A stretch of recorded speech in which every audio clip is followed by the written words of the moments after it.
Hello, welcome everybody to our Washoe Zephyrs Toastmaster meeting on this Thursday, October 22nd, 2020.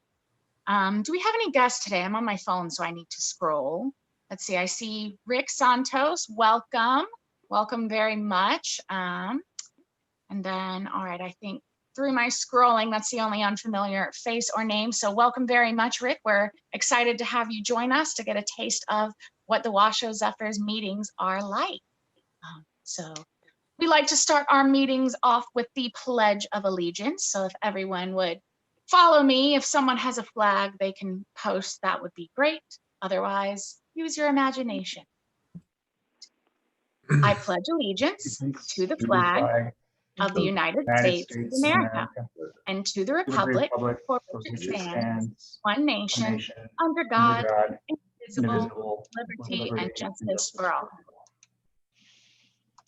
With that done and out of the way, it is time for me to introduce our Toastmaster for the meeting, who I believe is Omega Zareno, correct? Yes? Yes, I see a nod. All right, so everyone, give us a hand for Omega Zareno, our Toastmaster today. Thank you, Madam President. Well, thank you guys for all coming. Rick, it's nice to see you, and Rick, you just connected. Awesome. We have a few roles that we need to fill. I don't see some of the faces here. First of all, Tony said he wasn't able to make it. So does anybody want to fill in to be the counter / grammarian? Any volunteers? Do I need to pick I can do that. Gina? Was that Gina? Who said I can do that? Gina. Gina. Okay. Thank you, Gina. Okay. Gina will be our counter today. And I asked Rick to tell us a joke, Rick Shue to tell us a joke. So Rick, do you have a joke for us? Yeah, give me a minute, please. You want to skip? Let's, hang on. Can you hear me? yes, we can hear you. Monday's joke. Yeah, I already forgot that. Okay.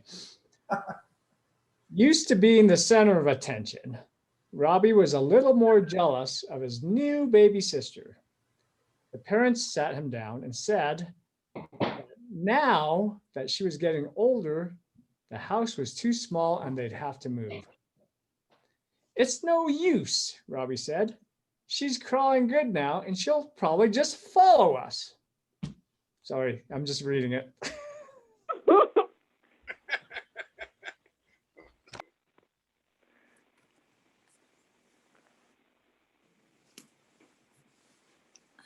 Okay.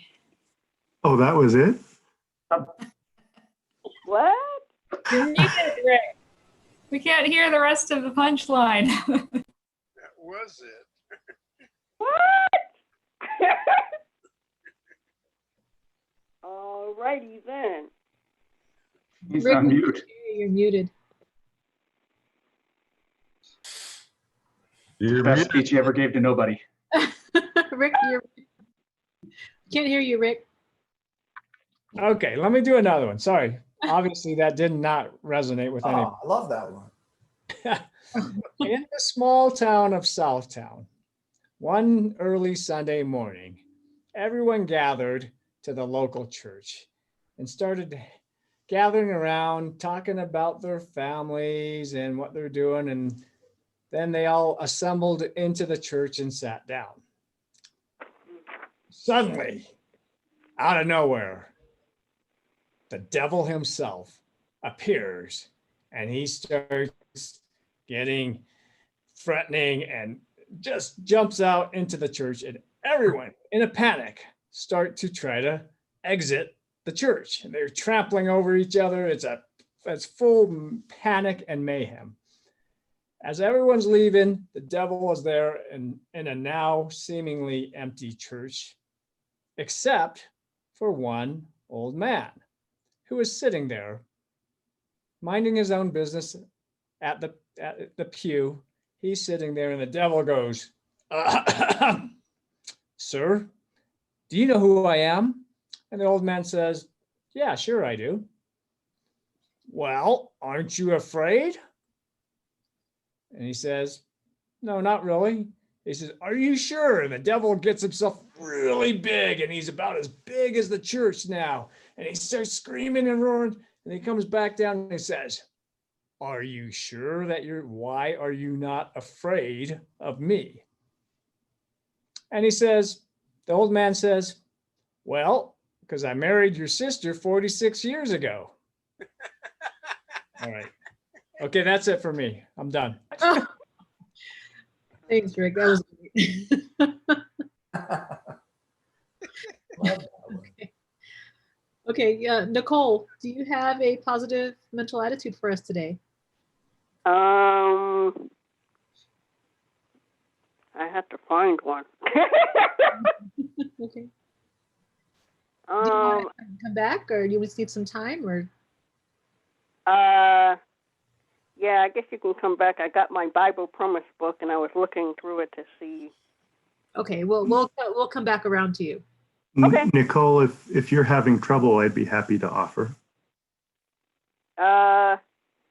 Okay. Okay. All right. Hi, everyone. I'm Brian. I haven't been here in a while. Some of you look familiar, others don't. It's good to be back. I guess for me, the positive mental attitude is that data both in Nevada and across the country are showing that early voting turnout is promising to break records across the country. People are showing up and voting, and it doesn't matter what party, or we don't necessarily know what party, and it doesn't matter. Democracy requires people that participate. But we're looking at breaking all records across the country and in Nevada for voter turnout. And so to me, there's good hope for that, and hopefully it will stand true. All right. Yeah, thanks, Brian. That's a very timely, worth mentioning. Let's see. Gina, do you have an educational minute for us? Yes, Madam Toastmaster, fellow Toastmasters, and our guest, Rick. All right, the educational minute is based on our new Pathways curriculum.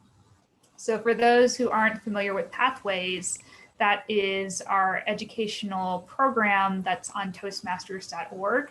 We haven't quite done all the administrative steps to get Dr. Steve Dalton in, but basically the process in a nutshell is the application for a new member is filled out. The VP of membership or any other officer is able to go in, access Club Central on toastmasters.org, and then they put in the data for that new member.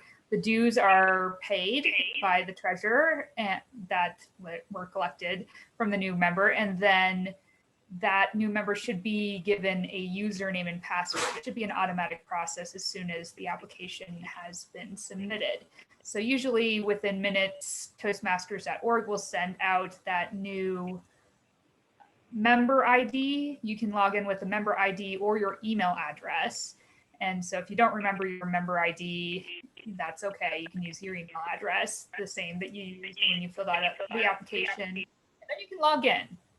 And I have a short video for anybody who likes my demo videos. I know Omega has watched at least one of them. I have this cute little screen share thing that shows us how to walk through a process and show my screen, and you can hear my voice. So you'll once you log in, you can take an assessment. It doesn't take too long, and then it suggests 3 paths, and you don't have to go with those paths. You can choose a different path at the bottom of the screen if you don't want that path. But Pathways is important. The old way of doing things is the way of the past. So now we are in Pathway. Fellow Toastmasters. Thank you, Gina. Yes, please check out your Pathways, and so that way you can start planning your speech projects, and we can get them scheduled so we can actually have a pathway for you guys to complete your Toastmasters education. And what's next? Russ Steele was supposed to be our timer, but I don't see him. Does somebody else want to volunteer to be our timer ballot counter? I will. Brian? Oh, Oliver, aren't you speaking today, Oliver? Yes. Can you be a timer and a speaker at the same time? I thought I had to walk it, ability, but you judge me. You tell me. I can be the backup timer for when he's. Okay, so let's make Oliver the official ballot timer ballot counter, and then Jim can step in when he's speaking.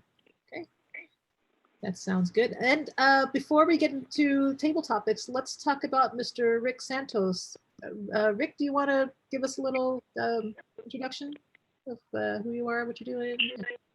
Well, I'm about 300 miles from you right now, but I'm the Area 14 director, and I've tripped up a number of times getting in here. This is the club I really wanted to visit of the four. And I mean, if you can get a laugh without the punchline, that's a pretty good club. It was a punch. But anyway, I'm gonna just hang out, try and get to as many meetings as possible. I have to write some kind of report. I'm already impressed. So it should be a pretty good report. But that's it. Awesome. Thanks, Rick. We're always happy to have you and any other guests. So thanks for being here. And the next up is table topics, and I had Ray down for the table topics master. Is Ray here? I don't see her. Nope. Oh, does anybody else want to lead the table topics today? Let's see. Anybody? I can do it if you want. I don't have anything prepared, but I can go for it. Awesome. Okay, well, Steve Noonan, you are up for table topics, everybody. Steve Noonan. Thank you, Madam Toastmaster. Before we get started, let's review the timing for table topics. There are timing constraints. You have to talk for a minimum amount of time, and you have to talk for a maximum amount. You can't go over if you want to be part of the contest at the end. So Oliver, you're our timer. Can you give us what the timing constraints are for table topics? And I'm open to corrections. I think the minimum is 1 minute, 30 seconds, and the maximum is 2 minutes. All right. Well, 1 minute is the minimum. Okay. And then that's when the green light shows up. Oliver will show a green something. 1 minute 30 is when you'll get the yellow. That just means you're sort of halfway through. When the red light or the red card comes up, that means you have 30 seconds to wrap it up. So when you see that red indicator, start thinking about concluding your table topic. And you have 30 seconds, and if you go beyond the 2 minute and 30 second threshold, you will be disqualified from the contest, of which the prize is the coveted ribbon. I believe Steve Dalton is speaking and Oliver, and I'm an evaluator. Who is the other evaluator? Oh, Carly, you're an evaluator? All right. I would like to have the theme for this table topics session be Halloween, of course. It's a week from Saturday. Therefore, I believe we should all get in the mood. And I want you to share your favorite stories about these various subjects. Hey, Yes? Steve, hang on 1 second. This is Lynn. So you get another minute or so to think about what your table topics are, because you're so good at impromptu but I haven't given the word, and we need the word for table topic. I just brain fart. All right, no, that's not a problem. So the word for today is empathy. I wrote it in the chat. And empathy is the ability to understand, not only understand, but to share the feelings of another. And it's a little different than sympathy, because sympathy is an expression of concern for somebody's difficult time or a loss, but empathy is more than that. You're actually kind of standing in the shoes of the person enduring the difficult time or the loss, and you're really sharing the feelings that they are feeling during their difficult time. So, Madam Toastmaster, fellow Toastmasters, and our most welcome guest, Rick, empathy, and it's in the chat. All right, thank you. Mr. Table Topics Master, may I just draw your attention to the visuals we have in terms of color coding? This represents yellow. This obviously is green, and this is red, obviously. Perfect. Thank you, Mr. Good Table job. Topics. Remember, try and use the word empathy in your table topics chat.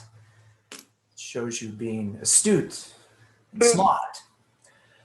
My first contestant shall be Neil Cobb. Neil, in the theme of Halloween, tell me about scary costumes. Scary costumes. Mr. Topics Master, fellow Toastmasters, and special government visitor. You are a welcome visitor. Costumes are only part of Halloween. Halloween to a lot of us is memories. And the memory that I have, being a recognized historian around here, because I've been here so long, is of Redfield, their Redfield, stone house over there on Mount Rose. Now, there was absolutely no empathy at all for this man. He was a tyrant. He was a person that stood on the steps of the courthouse bidding $1 on somebody else's property to finally become extremely wealthy. But when it came to Halloween, the man changed. It was absolutely amazing. It was the place to go to enjoy someone that has really gone completely out of their way to celebrate. I live on the north end of town, way up by the Highland Reservoir, and we would trek all the way across town to visit Laverne Redfield's and his celebration, bobbing for apples. I don't know if any of you have ever done that, but the people that were successful won prizes. Everyone got a candied apple, a bag of popcorn, and a fistful of candy, and special attention to each one of the costumes. This was something to look forward for the entire year before the man reverted back to who he really was, who was a ogre in his own right. So memories stand out. The ones that you had as far as your own costume, something that actually worked out and everybody loved, or the ones that didn't work out so pretty good and you got candy anyway. Reno is known for its generosity no matter what. So, Mr. Topics Master, that's my memory. Thank you, Neil. Brian Beffert, glad to see you again, Brian. Would you please tell us about the candy bag? The candy bag. Oh, you're muted. Hello, Steve, and thank you. I somehow thought you might be picking on me, and I deserve it given my absences. If I hear your instructions correctly, I am to speak about candy bags. Correct. I will combine candy bags, costumes, and memories into one. I think my favorite Halloween memory came from junior or senior year of high school. Yes, I was a little old, and I was running around town with 3 of my friends, Wellen, Blake, and Chris. we were well over 6 feet tall, and we were not trick-or-treating. We were just having fun. We were not necessarily causing trouble. We were just out and about being free teenagers. And then comes maybe 9 o'clock, 9:30 at night, and we are getting hungry. We're like, well, gosh, we should trick or treat. But we don't have any costumes. We don't have any candy bags. And we're like, but we can do this. And I don't know whose idea it was. And I'm going to ruin this on camera. I'm going to tear out my mic, but we lacked any empathy for homeowners that night. Not realizing or caring that we might be scaring people. But we walked up to a house and we all pulled our shirts over our heads, knocked on the door and said, "We are the headless ones." And a fellow answered, and we all said, "We are the headless ones." And he's like, "Oh my gosh, great costumes, guys. Hold on a second." And he ran back inside and came back and handed us a $10 bill. Said, "Sorry, I'm out of candy, but go have fun with this." And we loved it. And we all went down to Baskin & Robbins, 31 flavors, and bought the biggest bowl of ice cream that we could for $10. And we sat around with our spoons and celebrated our ingenuity as the headless ones. And that, Steve, Mr. Table Topics Master, is my favorite Halloween memory without a candy bag. That's so cute. Thank you, Brian. Wonderful.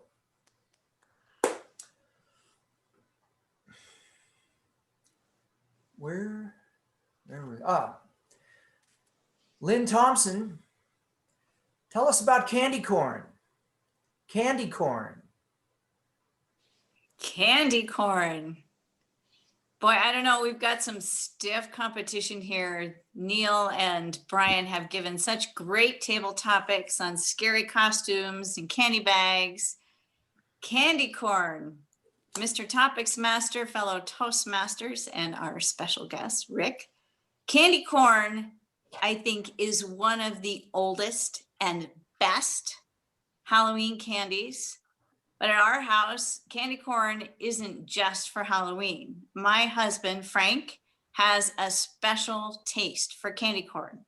And wherever he can find candy corn, which it's harder to find now, but wherever he can find candy corn, he will buy a bag and he will tuck it away.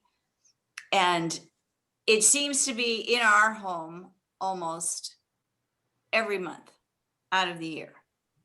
But recently, and we don't have any empathy for the company who changed candy corn, it isn't the same. As I said earlier in my little talk, it's kind of a fake candy corn now. We can't find the original. I think it's Brock's, or does anybody else know who the original candy corn maker was? I think Brock's, but Frank came in with a bag of candy corn, and it was like, it didn't have the flavor, it didn't have the texture, it was kind of a hollow piece of plastic. So it's really not the same at all. And if anybody can find the original candy corn, I will be a hero in my house with my husband. So let's go on a hunt, a Halloween hunt. Let's find the original candy corn. So, Mr. Topics Master. Thank you, Lennon. I have an answer if people want it. How about a new one? Rick Santos, want to play along? You've made the trip to our meeting. Okay. Wonderful. Scary jack-o'-lanterns or cute jack-o'-lanterns? Scary or cute jack-o'-lanterns? Oh, I have to go with scary, because a cute jack-o'-lantern is a damaged pumpkin. That's all it is. Actually, empathy works in a lot of ways, and a scary pumpkin shows that you have some empathy for the Halloween person. Cute one might as well be Charlie Brown, you know? So I would go with scary, and the more creative, the better. And I know it requires an extremely sharp knife to get a really scary pumpkin, not the little serrated things that the kids can play with. You need an actual super sharp knife. A stiletto would probably be even better. The double-edged knife, I don't think they're legal in California, but maybe in Nevada they are. And yeah, I would go for the scary. That's my pumpkin story. Thank you, Rick. I believe we have time for one more. Just have to think of it.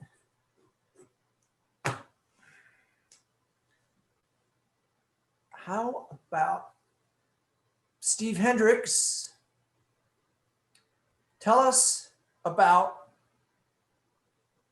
the best candy for Halloween. What is the best candy for Halloween that you would like to see in your bag? Mr. Table Topics Master, fellow Toastmasters, and especially Rick Santos, thanks for joining us.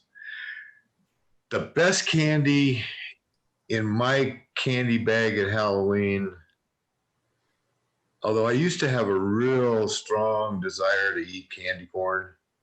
Lately, I don't know, maybe because I just realized it's all just pure sugar, but I haven't really had the desire to eat candy corn anymore. And you can't get candy corn in a bag unless you get the little miniature packages because it's all individual. And so I think the mini Snickers and mini Milky Way bars would be what I want in my bag. The Milky Ways for sure, because you put those in the freezer and when they get real hard, then they're really fun to eat.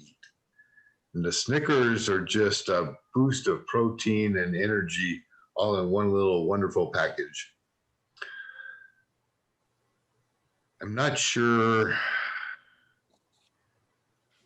when the last time I went trick-or-treating was, but I don't think I was as old as Brian. I think I canceled about midway through, or about my freshman year in high school was the last time we went out and caused trouble and had to run home with no candy because nobody wanted to give us any.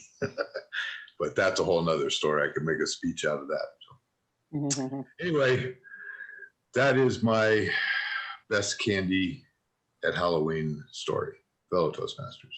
All right. Thank you, Steve. No word.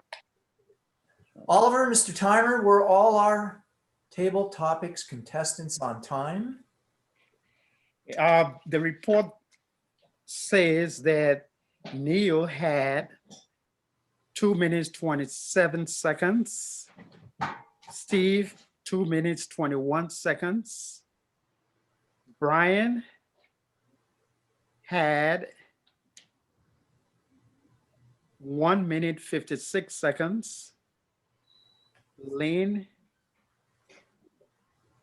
1 minute. I got to recap this. I apologize, Mr. Table Topic Master. Neil, 2 minutes, 27 seconds. Brian, 2 minutes, 21 seconds. Lynn, 1 minute, 56 seconds. Rick, 1 minute, 12 seconds. And Steve, 1 minute, 43 seconds. So in my book, Toastmaster Neil and Brian were above the maximum. No, you get a 30-second grace period on the back end. So they all made it. Then in that case, everyone was within. Yes. Thank you for the correction. No problem. All right. Everybody, go ahead and use your chat to vote for who you thought gave the best table topics and send that off to Oliver, who is the vote counter. And in the meantime, I'll hand it back over to our Toastmaster, Omega. You're up. Thank you, Mr. Table Topics Master. That was a lot of fun. Halloween is coming up and we're all trying to stay in the spirit despite the state of the world today. So, all right, now it's time for our formal speeches. And back for this next run is Steve Dalton, Dr. Steve Dalton. And evaluating Steve is Steve Noonan. Mr. Noonan, do you want to tell Dr. Dalton what his objectives are for this second speech of his? You're muted, Steve. I don't have Dr. Dalton's speech objectives. I do know it is his second speech, I suspect, along the Pathways path. What is the title of your speech, Steve?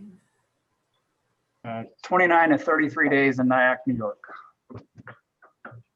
29 and 33 days. Is this a project in the Pathways program, or is this a speech you just want to deliver? This is the feedback, receive and give feedback piece. Oh, okay, wonderful. And this is 5 to 7 minutes? Yes. Or longer? 5 to 7. 5 to 7 minutes. Well, Steve is going to take this feedback that he received from his first speech a couple of weeks ago. It was his icebreaker, and he introduced himself to the group, and he received evaluation and some feedback. So today he's going to improve on that, and can't wait to see what he has. Madam Toastmaster. Thank you, Steve. Okay, without further ado, I'd like to introduce Dr. Steve Dalton, 23 of 33 days in Nyack Hospital. Thank you. Thank you, fellow Toastmasters. Rick, thanks for joining us. The last time I gave this speech, it was way too discombobulated for the story. So we'll give it a bit of a different approach on it. So when I give consideration to the main idea here, the point of sharing this, the thing that consistently comes to mind is, God is in control, and his presence with me through it is unmistakable. I've shared portions of the story in various manners, but never in a single organized way, something like a beginning, a middle, or an end. So the story I have, I'm going to share, it's a short story, happened over a period of 37 days, the first 4, As best I can figure it, this story's got 4 distinct phases. What I call the first days, the revelation period, the last days in Nyack, and then the trip home, the come down, and that story's still being written even to today. So this one might be even a little hard. I still see dead people. Images come and go. I'm not talking about like a haunting or anything like that. It's, there's one patient I had who I'm sitting in the office, and the rapid pager goes off. I look at it, get up, realize it's like 2 doors down, and page it overhead, and I walk up to kind of see what's going on. I look down, I look to the left, and Gerardo's, he's dead on the floor. And and my apologies on this. This is real, especially if you're struggling with COVID. So I just give that as a warning, because this is real. And I look over, before I even knew what happened, I was in the room. 2 of the nurses were behind me, or 2 of the nurses were behind me, pulling him out, so I could even get to him to start doing CPR. And nurses were tearing off and doing stuff. And I still see him clear as day. I remember calling his daughter, and so like it's, so you say PTSD, nah, who knows? But I'd say less if it's a PTSD, because the experiences and the traumas, they don't define me. That's the thing. They've grown me, and this is through the people and the experiences and the things that I had to do while I was there. My faith is immensely stronger, deeper. Through them, I've saved dozens of lives, even when not in the hospital. My best friend actually has COVID right now up in Idaho, and you know, he calls me and texts me an image, and it's like, Brian, she's got it, fix it, and he does. And you know, there's people in Idaho who are alive because of my time in New York City, and they won't know that. Who even knows that?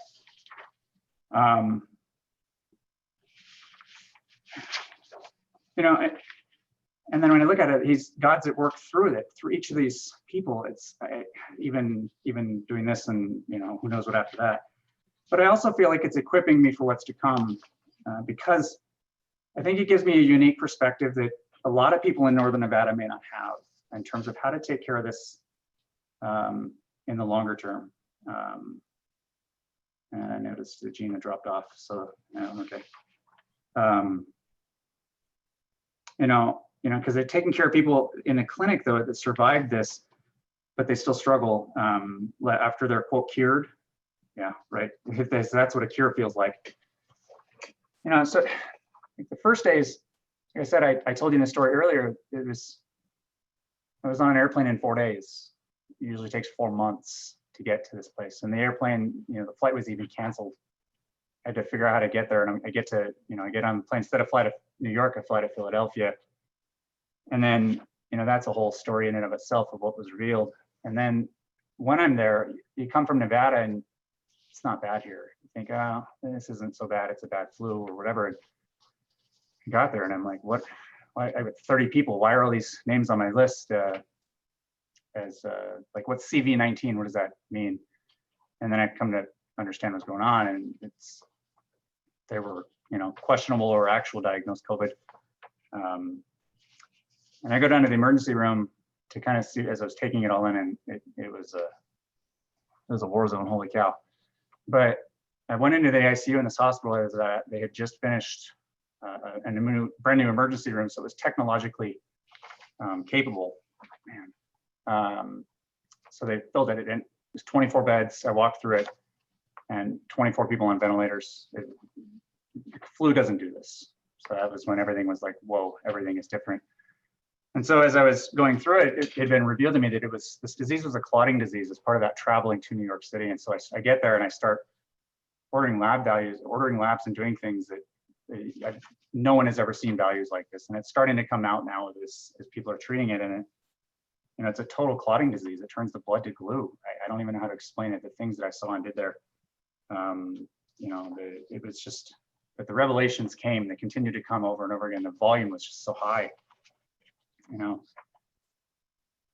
And it's good that the time actually went faster, because I don't know that sharing everything is really necessary.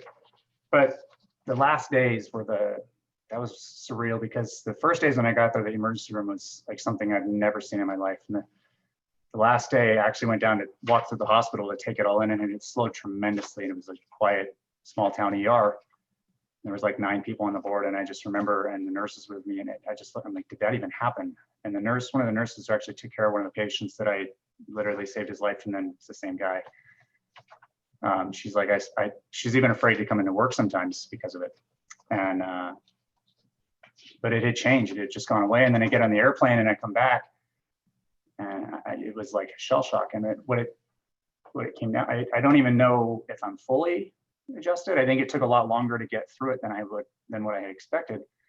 What I continue to find through this, even, is that as I work through all the stuff, and I don't even share with everybody. And I was talking to a buddy of mine who sends me a Facebook text, and he's like, did you people just die on you? Yeah, I did. But ultimately, because the process and the story is still being written, God's at work through it, and I continue to help in any way I can with it. And I thank you for the opportunity to share. I hope it makes a difference in somebody's life as we go. So thank you, Toastmasters. That wasn't bad. Thank you, Steve. That was, yeah. Kind of Yeah. Should have warned you, sorry. Yeah, but it's great that there are people like you that are actually trying to help and make the world a better place, because we're in something awful right now. So. All right, well, let's move on to Oliver.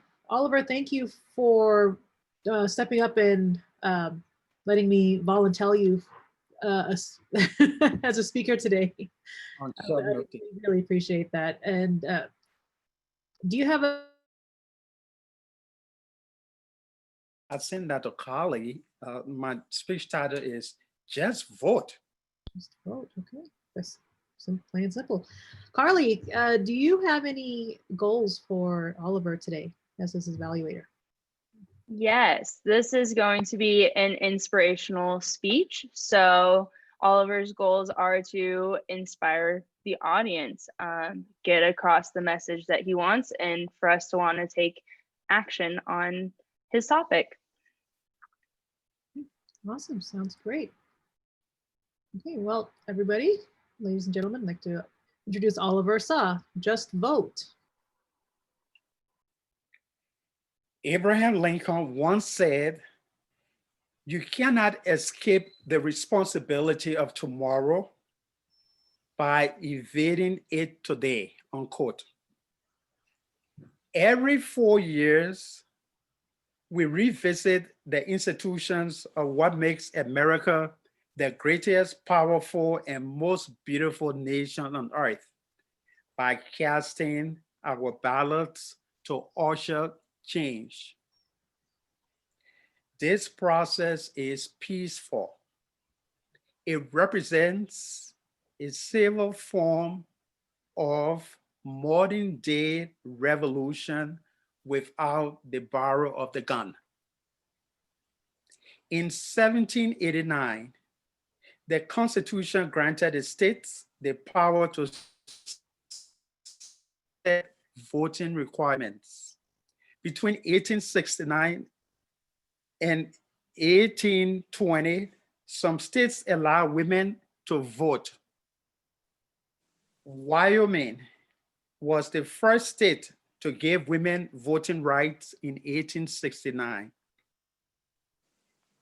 In 1870, non-white men and free male slaves were guaranteed the rights to vote under the 15th Amendment of the Constitution. Today,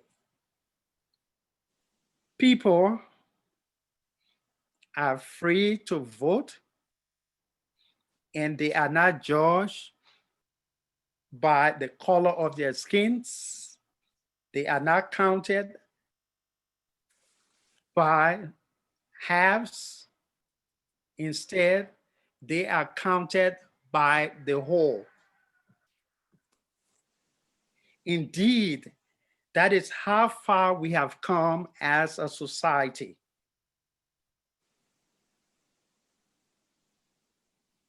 We can only continue to go further by exercising our constitutional right to vote, regardless of who you vote for.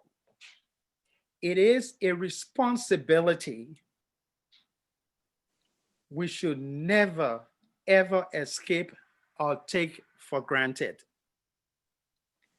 Like the general elections that take place every 4 years, every 10 years, the United States government conducts a census survey to count people for statistical and resource allocation purposes. I had the opportunity to give back to my country by participating in this work as an enumerator and later on promoted as a field officer.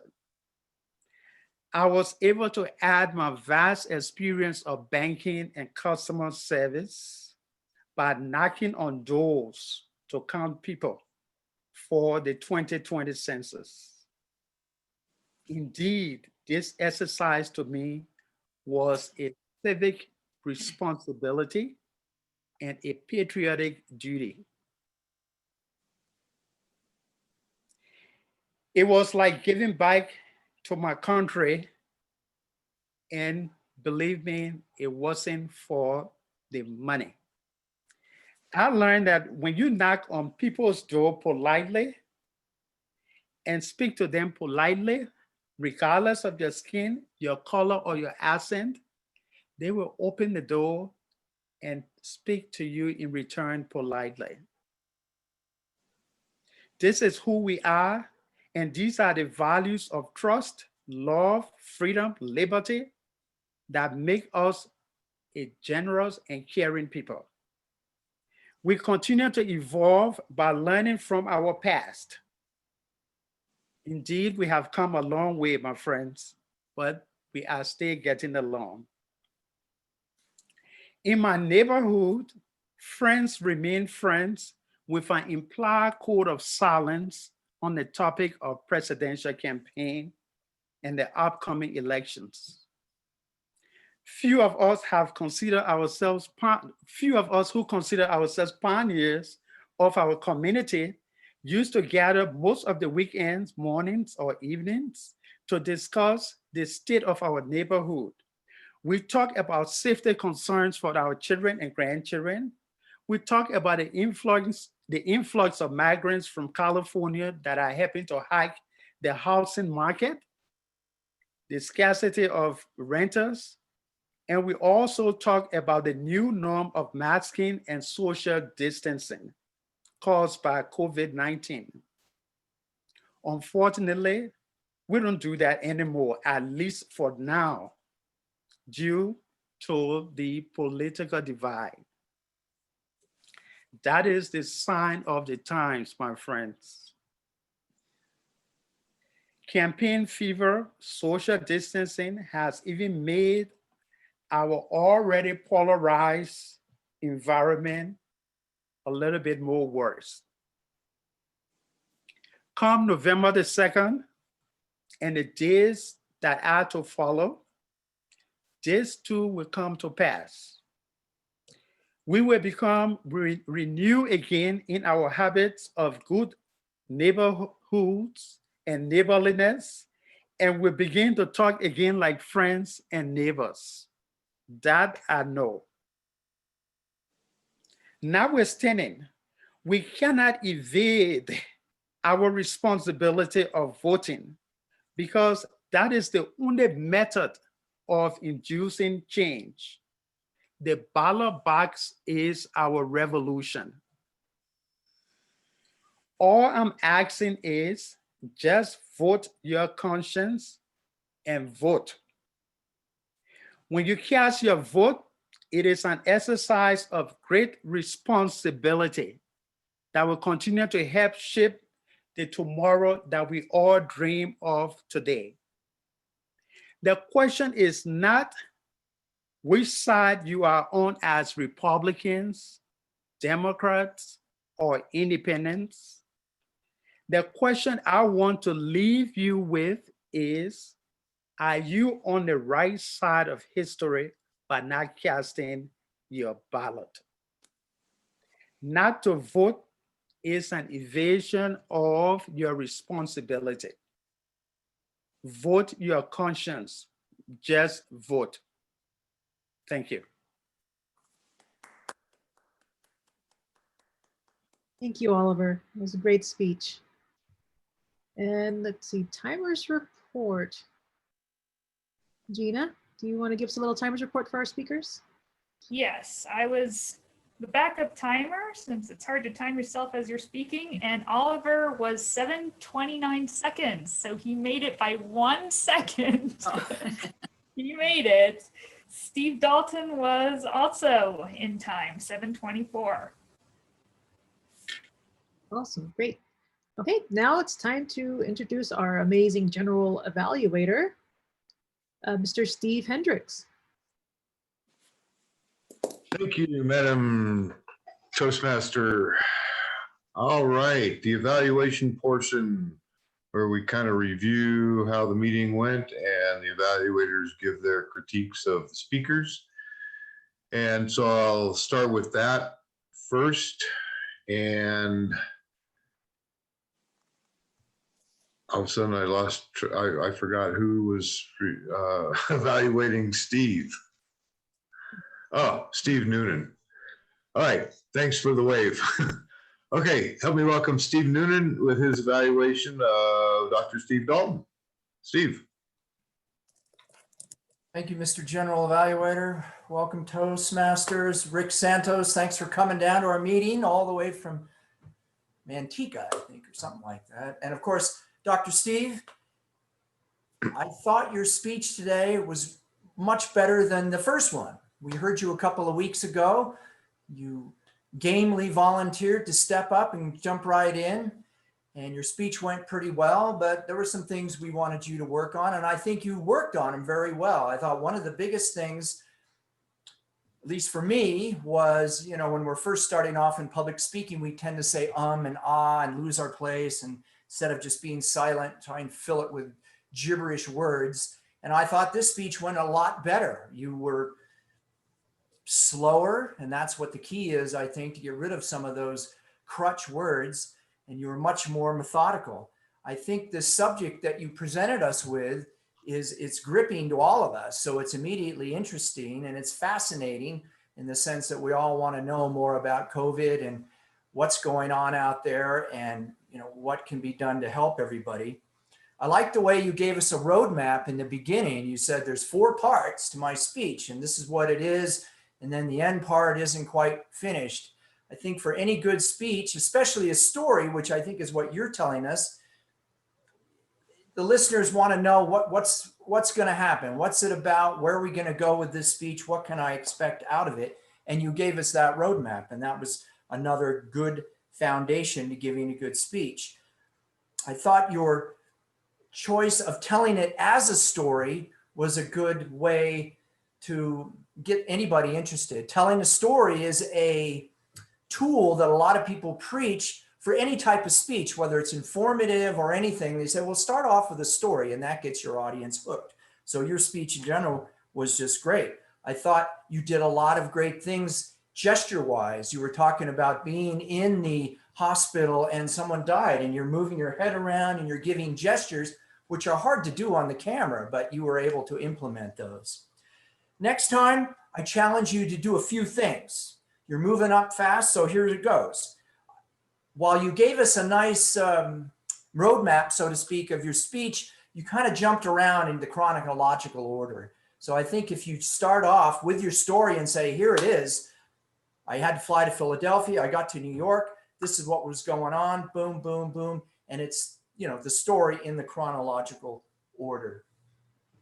Also, one of the things about speaking, especially if you're telling a story that is, what would it be, emotional, especially to you, you know, you're saying things that obviously can be painful. And so some of your sentences you trailed off, you know, you said this was kind of a terrible thing. And and you just kind of mumbled off and trailed off, and we understand that, but you want to be strong in that sort of thing and finish your sentences strong.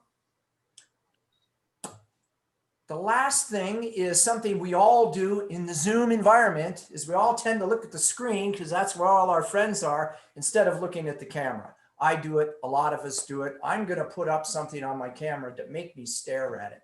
But you did a pretty good job of not using your notes. But of course, we all stare at the screen instead of looking at our friends in the camera. So I challenge you to maybe practice that. And I'm going to do the same. And I think everybody else will as well. So great speech, a lot of big improvements here, few things that you could work on, but I encourage you to get up and give us another speech real soon. Thank you. Thank you. Thank you, Steve. Good evaluation, great evaluation as always. All right, I believe this might be Carly's first evaluation, so please help me welcome Carly, who is evaluating Oliver's speech. Carly, and you're muted. There you go. Thank you. Yes, my first evaluation. So I hope I have good feedback for Mr. Oliver. A fantastic speech, and I know that it was last minute. So given that, I was very impressed. A very timely and important, powerful message for what is happening in the world right now. And I personally think that it was very inspiring to get us to all go out and do our civic duty and to vote. You used a great cadence of speaking. It really got the message across, and we were able to take in every word and really mull it over and take in the message that you were getting across by having a slower speech and really giving it the power that it that the message deserved. You used your hand gestures really well. I like that your camera isn't just your face, because then you are able to use your hand gestures in a way that you wanted to give your speech some meaning. I really liked your use of personal anecdotes and the ways that you have been involved doing your civic duty to vote, and the way that you have gone and volunteered, or like you said, you were technically getting paid, but it wasn't for the money. It was because you really believed in it. And those personal anecdotes really make messages like this powerful and make us want to really take part and grab onto what you are telling us.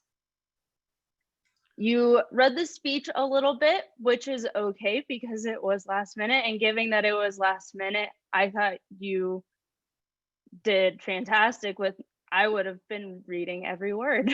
And you really just had your notes that you were reading and then looking back at the camera and finishing your thoughts.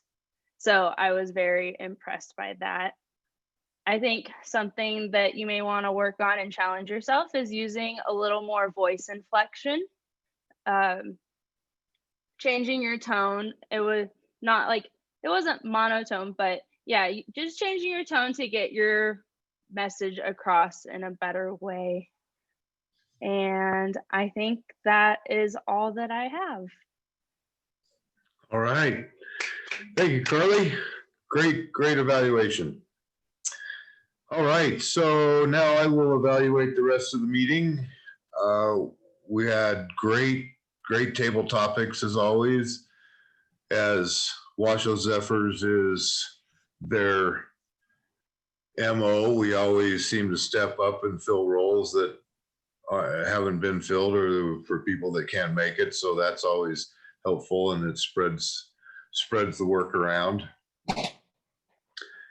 The table topics were great. Everybody gave some really interesting short speeches. Thanks, Rick, for stepping up and playing the game with us on that one. Steve, your speech was very powerful. It gave us all a lot to think about, and especially in this time, it's just for those of us that haven't been on the front lines like you have, and that I don't know anybody. Oh, actually, I do know two people that went through COVID, besides the people here in the group that have been through it. But it's just, we can't even imagine what your role and what you deal with on that. So thank you for being in that position and helping to save lives. And Oliver, wow. Yeah, how important is voting?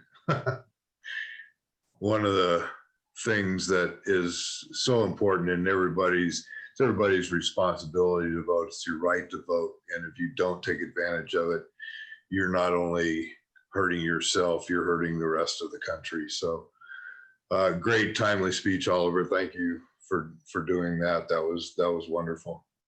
Overall, I think it was great. You know, we had a lot of good turnout and everybody participated, and that's the goal. That's what we all try to do, and get better at speaking in person. And we're still all working through this new format, trying to retrain ourselves on different things not to say and different things to say. So, but I think we're getting better, and it's always a lot of fun. So I will return control of the meeting back to our Toastmaster, Ms. Omega Zorino. And also I have to bug out for a meeting. So I will see you all at the next meeting. Okay, thanks, Steve. Thanks. Thank you, Steve. Okay, we're running a little bit over time. So Gina, do you have a Agrumarian report for us? I do. You guys kept me busy today. Omega, I caught 4 ums, which actually I thought was very clean. Steve Hendricks, I got 2 so's, 2 ums. Carly, I got 4 ahs. Steve Noonan, I got 5 you knows and 1 . Brian, I got 9 ums. Neil was clean except for one grammatical thing, a person that, usually for people, you say who, a person who. Rick Santos, I got 1 Steve Hendricks, I think I did his already. Steve Dalton, I had 1 so, and 15 ums. So pause. And let's see, we've got 11 you knows, but no other filler words. And that was it. Thank you, Gina. Yes, I'm surprised that you only caught 4. And yeah, I think it's always nice to hear your Algrammarian reports because you're not conscious of all these filler words that you use. So thank you for that. And I believe I didn't remind people to vote. So we'll vote for best speaker. So I don't know if we have any rewards, but maybe correct me if I'm wrong. Was anybody voting? Oliver or Gina? Yes, I received some votes, and we covered the table topics vote coming in. It's thorough. I have only received few votes for the speakers. So I got new. Tell us the results, Oliver. So the results are in. With the table topics, there were 10 votes that were casted. And out of the 10, Brian took the lead. And then with speaker, based on what is coming in, it's me. The polling vote is not closed yet, but I only got 6 that came in, so. Okay, and did anybody vote for the best evaluator? No.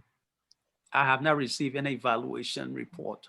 Well, let's just say everybody gets a virtual "You Are Awesome" ribbon because this meeting actually, was pretty smooth for what it is. And Neil, did you have something? Yes, at the very beginning of the doctor's speech, we had a power outage here. So the time it took to reboot the magic twanger here and to go ahead and invite myself into the program. I'm very disappointed I didn't get to hear his entire speech. I look forward in the future being able to do that. And I got news for Oliver. He is a natural speaker to and not just impress people, but motivate them. He is a motivative speaker, and he should pursue that possibly as an occupation. Lots of people would like to hear what that man has to say. That's it. Certainly agree. Thank you. Does anybody else have any other comments? Okay. Well then, I guess Elise never made it back. So yeah, it's unfortunate that you have technical difficulties. But luckily, Gina is recording all these meetings, so Neil, you'll get to see the doctor's speech on the recording when she has that ready. And if there's nothing else, I guess are we ready to adjourn? One more thing, I just received the evaluation count, and Carly took the lead. All right. Good job. Okay. Great job on your first evaluation.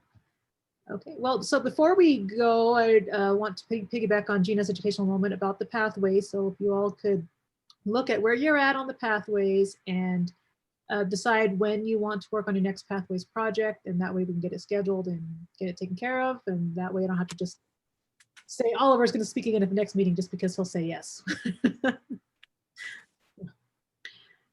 So other than that, that's all we have. I do have one little short comment before we leave. Yeah. Thank you. Yeah. If you your goals for the year, if you got that, get that to me. Because remember, they're going to ask me add infinitum on my report. The goals for the year, is that like membership goals and stuff like that, or? No, the education goals. Oh, education goals.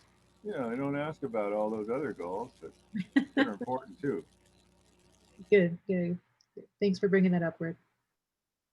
Okay. All right, Washoe Zephyrs. Until next time. You can adjourn. Thanks everybody for coming. Stay safe, everyone. Thank you, guys. Bye.